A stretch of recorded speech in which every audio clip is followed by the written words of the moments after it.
मेरे YouTube channel पे आपका स्वागत है। मैं आपको क्लास फर्स्ट ईयर के लिए यानी कि 11वीं क्लास के लिए एटॉमिक स्ट्रक्चर का तीसरा लेक्चर लेके आया हूँ। देखिए हम लोगों ने पढ़ लिया था डिस्कवरी ऑफ कैनाल रेज, जिसमें इलेक्ट्रॉन की खोज हुई थी और नेगेटिव चार्ज हुई थी। और इसका जो चार्ज आप जानते हैं 1.60 पे -19 कूलम था। चलिए मैं उसको अलग से एक चार्ट बना के आपको दिखाऊंगा।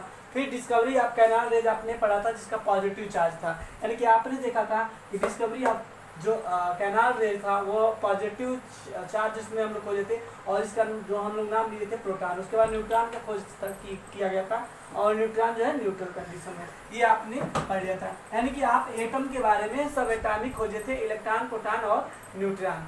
यानी कि हमने खोज क्या कर दिया था, इलेक्ट्रॉन, प्रोटॉन और न्यूट्रॉन की खोज कर दिया था। देखिए फिर से हम बताते हैं आपको, हमने पढ़ लिया था डिस्कवरी ऑफ कैथोड, जिसमें इलेक्ट्रॉन पार्टिकल की खोज हुई थी जिसका चार्ज नेगेटिव आया था। और हम लोग ये भी जानते थे इसका -1.602 इंटू 10⁻19 कूलम हम लोग का चार्ज आया था। हम लोगों ने ये चार्ज पढ़ा था -1.602 10⁻19 कूलम, किसका, इलेक्ट्रॉन का चार्ज पड़ा था। वही डिस्कवरी ऑफ कैनाल रेज हुआ, उसमें पॉजिटिव कण की खोज हुई और जिसका हम लोगों ने नाम रखा था प्रोटॉन, और इसका जो चार्ज था 1.602 इंटू 10⁻19 कूलम हम लोगों ने पढ़ा था। उसके बाद आपका न्यूट्रॉन की खोज हुई और न्यूट्रॉन का खोज जिसपे कोई चार्ज नहीं होता है, यानी कि न्यूट्रल होता है। यानी कि हमने इसके पहले वाले लेक्चर में देख लिया था कि discovery of cathode, discovery of canal raise and proton and neutron, ये सारे चीज़ हम लोग पिछले लेक्चर में हमने आपको बता चुका था। यानी कि हम देखें कि इस चैप्टर में एटम ऑफ सब एटॉमिक खोजा गया। इसकी खोज के बाद एटम के सब एटॉमिक, इलेक्ट्रॉन, प्रोटॉन और न्यूट्रॉन आपका पाया गया। यानी कि सब एटॉमिक, इलेक्ट्रॉन, प्रोटॉन और न्यूट्रॉन को हम लोगों ने जब खोज दिया, हम लोगों ने नहीं खोजा, अनेक साइंटिस्ट ने खोजा। उसके बाद आपका कुछ समस्याएं उत्पन्न क्रिएट हो गई, क्योंकि इसके पहले हम लोग तो इलेक्ट्रॉन, प्रोटॉन, न्यूट्रॉन नहीं जानते थे कि atom can not be divided. Atom can not be divided यानी कि सबसे हम लोग स्मॉल पार्टिकल एटम को माना था। लेकिन उसके बाद हम लोग इलेक्ट्रॉन, प्रोटॉन, न्यूट्रॉन की खोज हो गई, तो अब हमारे पास कुछ समस्याएं क्रिएट हुई। पहला समस्या क्या क्रिएट हुआ, परमाणुओं के अस्थायित्व का स्पष्टीकरण नहीं हो पाया। और दूसरा, तत्वों के फिजिकल एवं केमिकल गुणों का तुलना हम लोग में करने में थोड़ा कठिनाई आई, समस्याएं उत्पन्न हुई। और विभिन्न प्रकार के परमाणुओं से अणुओं का निर्माण कैसे हुआ है उसकी व्याख्या करना हमें एक समस्या क्रिएट हुई। और परमाणुओं द्वारा अवशोषित और उत्सर्जित चुंबकीय विकिरण की उत्पत्ति और प्रकृति को समझना हमारे लिए एक तरह से एक समस्या क्रिएट हुई। यानी कि ये सारे समस्याएं कैसे क्रिएट हो रही हैं, एटम का सब एटॉमिक, इलेक्ट्रॉन, प्रोटॉन और न्यूट्रॉन की हम लोगों ने जब खोज कर दिया तो सारी तीनों समस्याएं, चार समस्याएं हमारे पास क्रिएट हो रही हैं। इन चारों समस्याओं को क्रिएट होने के बाद हम लोग को एक चीज़ करना पड़ेगा, कुछ ऐसे इनके इस समस्याओं को सॉल्व करने के लिए कुछ प्रमाण मॉडल बनाया गया। तो जिसमें सबसे फेमस प्रमाण मॉडल जो है जे थॉमसन का रहा और उसके बाद रदरफोर्ड का रहा। दो प्रमाण मॉडल आया आपका। सबसे अच्छा प्रमाण मॉडल दोनों में से जे थॉमसन और जो है कि रदरफोर्ड का मॉडल रहा। तो आइए हम लोग कुछ मॉडल पढ़ते हैं और पहला मॉडल क्या पढ़ते हैं, थॉमसन का मॉडल। ये जो मिटाए हैं स्क्रीनशॉट लेके आप लोग क्या कीजिएगा, लिख लीजिएगा, नोट्स भी बनाते रहिएगा। तो हम देखिएगा इन समस्याओं को, कौन सा समस्या है, जो ये हमारी चार समस्याएं उत्पन्न हुई, इन चारों समस्याओं को सॉल्व करने के लिए कुछ मॉडल प्रस्तुत किया गया, जिसमें जे थॉमसन, पहला मॉडल जे थॉमसन का मॉडल, जे थॉमसन मॉडल, और दूसरा जो मॉडल था वो रदरफोर्ड मॉडल, रदरफोर्ड मॉडल। देखिएगा ये आपका जे थॉमसन मॉडल और रदरफोर्ड की मॉडल, ये दो मॉडल बहुत ही जो है कि हमारी जो समस्याएं हैं, यानी कि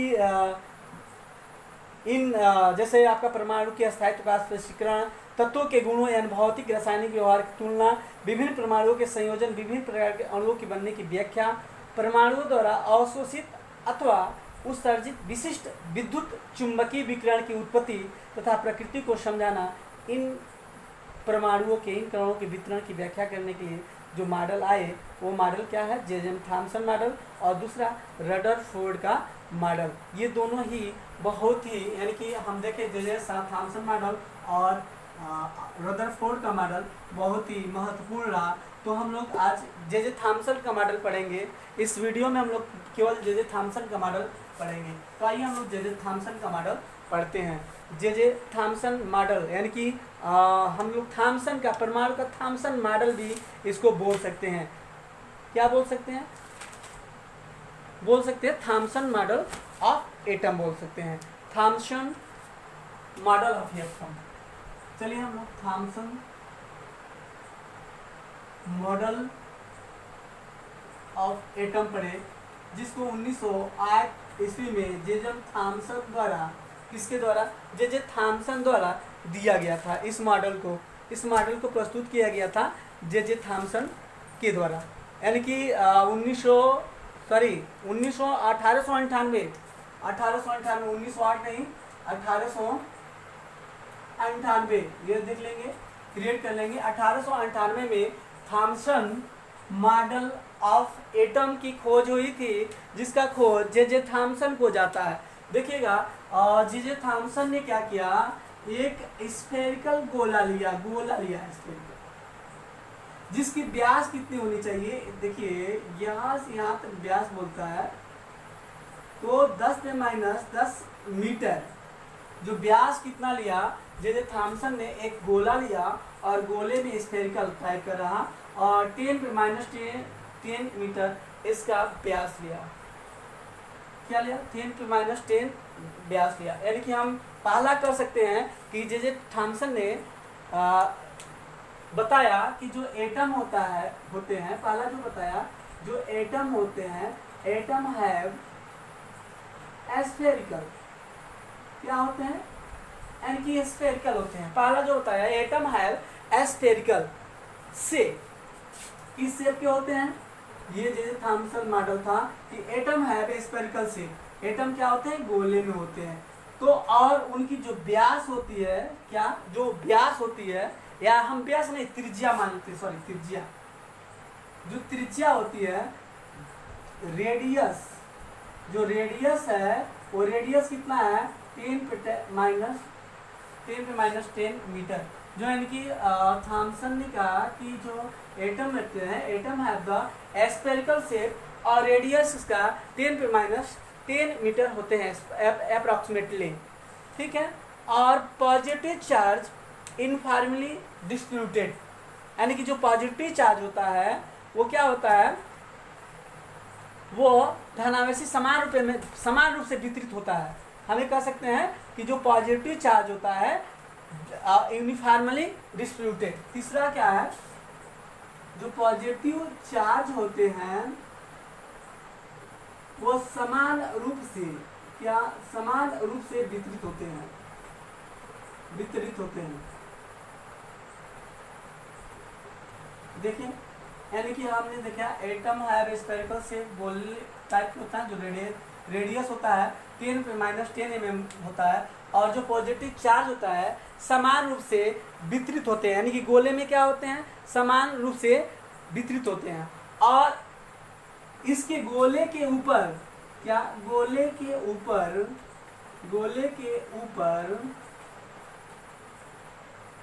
इलेक्ट्रॉन पाए जाते हैं। देखिएगा, गोले के ऊपर क्या पाए जाते हैं? इलेक्ट्रॉन पाए जाते हैं। यानी कि देखिए, जो थॉमसन मॉडल था, एटम है स्फेरिकल से, और अप्रॉक्सीमेटली जो रेडियस होता है वो 10⁻10 मीटर होता है, और पॉजिटिवली चार्ज समान रूप से वितरित होते हैं पूरे गोले में, और गोले के ऊपर इलेक्ट्रॉन पाए जाते हैं। क्या होते हैं? गोले के ऊपर इलेक्ट्रॉन पाए जाते हैं। और ये जो इलेक्ट्रॉन होते हैं, जो पॉजिटिव चार्ज यानी कि प्रोटॉन होते हैं, देखिए पॉजिटिव चार्ज समान रूप से वितरित होते हैं, प्रोटॉन इन समान रूप से वितरित होते हैं। तो प्रोटॉन और प्रोटॉन के ऊपर इलेक्ट्रॉन पाए जाते हैं। तो प्रोटॉन और इलेक्ट्रॉन के बीच में विद्युत आकर्षण बल होता है, यानी कि विद्युत स्थैतिकरण होता है। क्या होता है? इनके मतलब अस्थायी स्थिर विद्युत व्यवस्था प्राप्त होता है। पॉजिटिव चार्ज और निगेटिव चार्ज से अस्थायी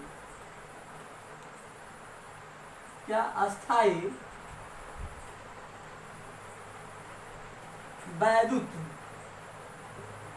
आकर्षण प्राप्त होते हैं।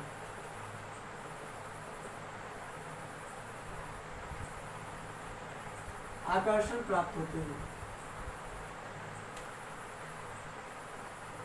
यानी कि देखिए ये हमारे थॉमसन मॉडल क्या दिए कि एटम एक गोले टाइप होता है, रेडियस 10⁻10 मीटर होता है।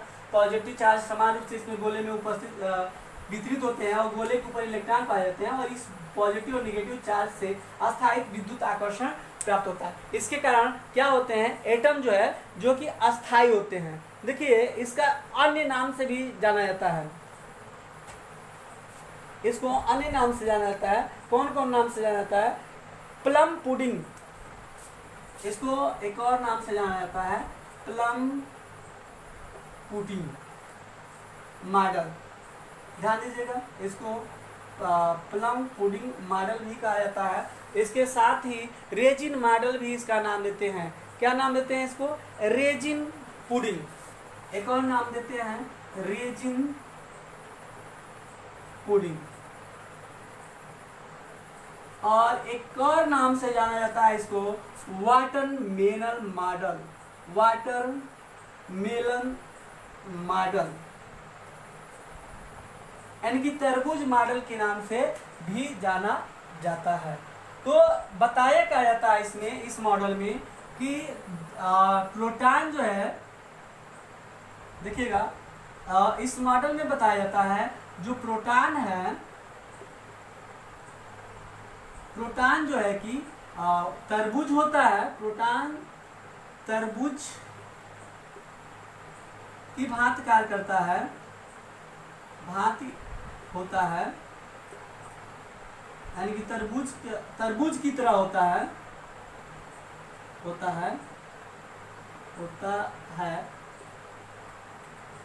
तथा उसके सीड के समान, यानी कि उसके सीड्स के समान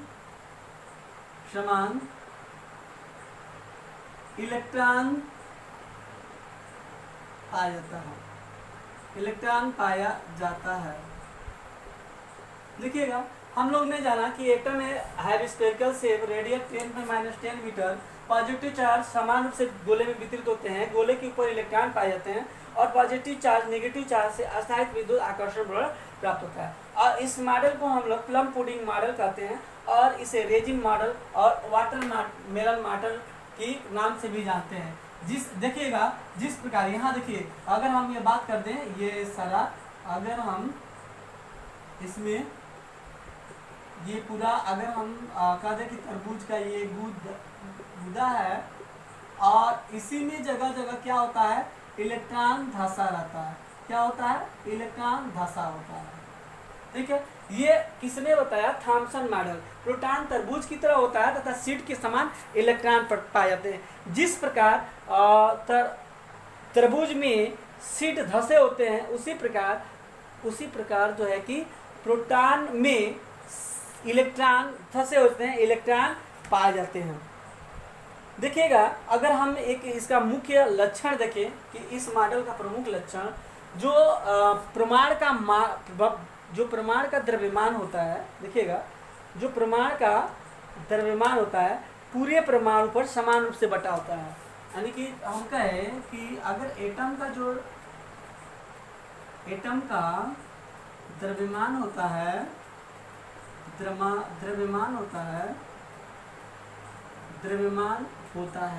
वह जो एटम का जो द्रव्यमान होता है वह पूरे प्रमाण पर समान रूप से बटा होता है। वह पूरे परमाणु पर समान रूप से रूप से बटा होता है। देखेंगे फिर हम इस मॉडल को देखते हैं। थॉमसन मॉडल ऑफ एटम 1898 में दिया गया था जे थॉमसन के द्वारा, और कहा गया था कि atom have the spherical shape और रेडियस होता है 10 मीटर। पॉजिटिवली चार्ज समान रूप से पूरे गोले पे वितरित होता है। गोले के ऊपर इलेक्ट्रॉन पाए जाते हैं और पॉजिटिव निगेटिव चार्ज अस्थायी विद्युत आकर्षण प्राप्त होती है।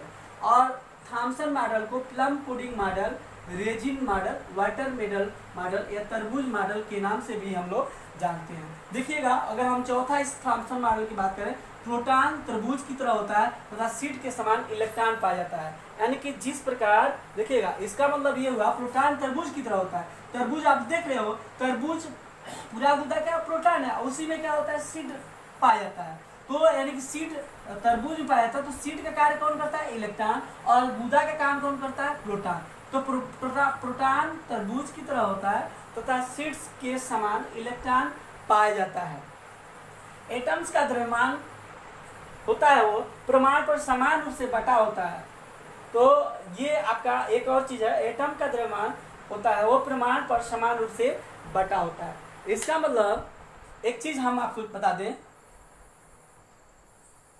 कि एटम का द्रव्यमान होता है वो प्रमाण पर समान रूप से, यानी कि तरबूज को हम तौले तो तरबूज को तौलेंगे तो आप पाएंगे पूरा द्रव्यमान पूरा द्रव्यमान यानी कि पूरा तरबूज का द्रव्यमान सब जगह बराबर बटा होता है, कहीं इधर उधर नहीं होता है। ऐसा नहीं कि यहाँ 1 kg हुआ और 2 kg हुआ, सारा द्रव्यमान क्या होता है सारे तरबूज पे बटा होता है। उसी प्रकार एटम का द्रव्यमान जो होता है वो प्रमाण पर समान रूप से बटा होता है। एक इसका पूरा उद्देश्य कहे, इसका महत्वपूर्ण कहे, देखिएगा महत्वपूर्ण तथ्य क्या है कि एटम का द्रव्यमान जो प्रमाण पर समान रूप से बटा होता है। फाइनली हम ये देखें कि इस मॉडल को जे थॉमसन द्वारा दिया गया, लेकिन ये जो है कि भविष्य में जो प्रयोग हुए उनके संगत नहीं पाया गया। यानी कि जो थॉमसन मॉडल है वो फ्लॉप गया रदरफोर्ड के मॉडल के बाद, खोज के बाद। यानी कि जो एक्सपेरिमेंट हुआ आगे वो थॉमसन मॉडल उसके सामने टिक नहीं सका, संगत नहीं हो सका। इसलिए इस मॉडल को जो है इस मॉडल को एक तरफ से हम लोग कहें कि बैकफुट पे आ गया। और देखिएगा जे थॉमसन सर को 1906 में भौतिकी में गैसों के विद्युत चालकता और सैद्धांतिक प्रयोग के जांच के लिए नोबेल पुरस्कार भी मिला था। तो यहाँ देखिएगा ये जो है यहाँ ये आप लिख लीजिएगा, ये जो है कि इलेक्ट्रॉन है और ये जो गुदा है वो क्या है, प्रोटॉन है। तो ये हमारा थॉमसन मॉडल रहा। और इसके बाद हम लोग अगला जो मॉडल लेके आएंगे रदरफोर्ड मॉडल लेके आएंगे, और इस मॉडल को आप अच्छी तरह से लिख लीजिएगा और क्या क्या समस्याएं हुई पिछला जो इसमें जो भी है वो सब आप लिखे और नोट्स बनाएंगे। तब तक आपको धन्यवाद।